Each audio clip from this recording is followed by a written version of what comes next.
Uma câmera e internet, duas ferramentas básicas de trabalho para qualquer influenciador digital.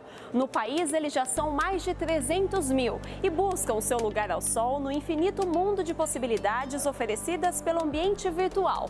Mas afinal, o que é exatamente um influenciador?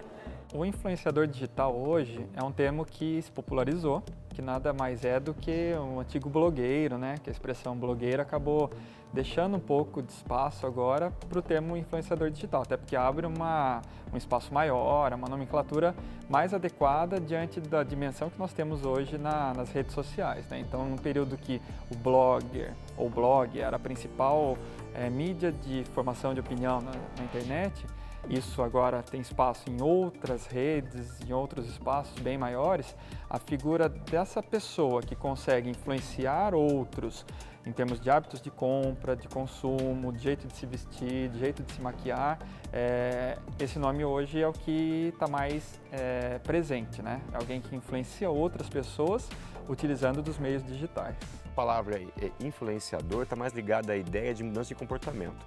Mas a grande mudança de comportamento não está em quem segue, está em quem produz, né? Nós estamos falando muito hoje de indústria criativa. Então, a maioria de nós, por um bom tempo, ficou preocupado em fazer conteúdo. E aí é tanto conteúdo sendo produzido que você procura pessoas autênticas na internet, ou que você entende como autêntica na internet. E acho que é por aí que a influência vai, comportamento. Então, quando você tem uma pessoa que produz uma ideia de comportamento, e esse comportamento, de certa maneira, te impacta, aí a palavra influenciador eu acho que entende. Mas quando você fala de uma ideia de economia, de consumo, eu acho que a palavra correta não seria influenciador, mas sim uma ideia de que eu tenho uma pessoa que é uma mídia. O influenciador, ele pode ser uma celebridade que ganhou espaço dentro do digital, principalmente, e ele pode ter nascido ali dentro ou ele pode ter vindo de fora do digital para cá. Então a gente chama de influenciadores que são nativos digitais e os não nativos. Então o não nativo pode ser uma celebridade que já era da televisão ou de algum outro canal e ele entendeu que no digital, nas redes sociais, ele tinha um espaço, um palco muito grande para ele também conversar com a audiência e com a comunidade dele e ele foi para lá.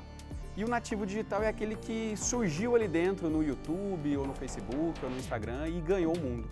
A ideia de influenciar outras pessoas faz parte da história da humanidade, né? Desde que a gente se relaciona em grupos, em sociedade, você usa as referências de uma outra pessoa para sua formação, para sua cultura, para os seus interesses. Então, quando a mídia tradicional chega, a figura do influenciador estava muito focada na força de uma mídia, num canal que era muito de cima para baixo, ou seja, não permitia tanto retorno, tanto feedback. Com o surgimento do digital, o espaço da interatividade é uma das maiores riquezas que a gente obteve.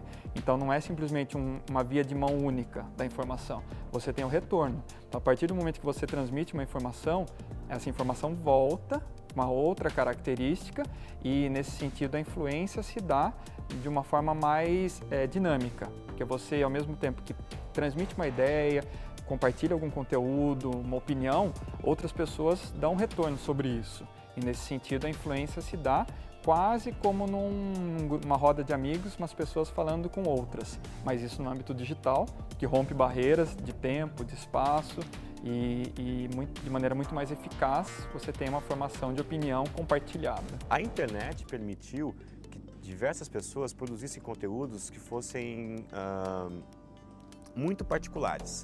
E é claro que quando você começa a produzir conteúdos que são particulares, você começa a ter uma forma de entender o mundo diferente também. Então a primeira ideia é a internet. A segunda, e eu acho isso muito importante, foi a entrada de pessoas que tinham um conhecimento da comunicação e colocaram isso dentro de uma autonomia da internet. Então isso ajudou as pessoas a aproximarem do conteúdo. E a terceira e a mais importante é que as marcas começaram a entender essas pessoas como espaço de divulgação, uma vez que a mensagem direta passou a substituir a mensagem indireta. Quando você pega algum influenciador e que você não conhece, você fala, como é que esse cara, essa pessoa, essa menina, ela tem uma audiência tão grande? De onde ela construiu isso se ela não era famosa na televisão, ou no rádio, ou em algum outro veículo, né? Essa é uma dúvida muito comum.